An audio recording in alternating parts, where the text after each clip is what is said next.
upang magbigay sa kanya ng pinakamataas na papuri at pagsamba. Hallelujah. Tama po ba? Amen!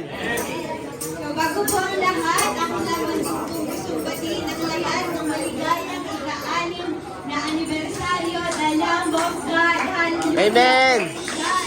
God is good. All the time! God is good! Hallelujah. Truly that a church or a ministry that is built in Christ and is deeply rooted in Christ will prosper by His grace. Amen. Amen. Hallelujah. Sabi nga po sa mga taga-Efeso 2 verse 8, sapagkat dahil sa kagandahang loob ng Diyos kayo ang naligtas sa pamamagitan ng pananampalataya at ang kaligtasang ito'y kaloob ng Diyos at hindi sa pamamagitan ng inyong sarili. Truly and only by grace, by God's grace alone that we are saved. Amen. Hallelujah. So let us welcome each other. Let us greet each other as Christ has welcomed us. At sama-sama po tayong sumayaw, umindak, magpalakpakan, magbigay ng pinakamataas na papuri sa ating Diyos. Yes. Hallelujah. Amen. Amen.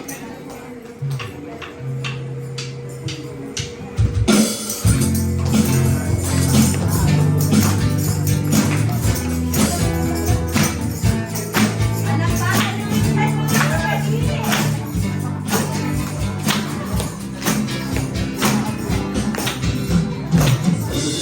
Ikaw ay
kahabol talaga.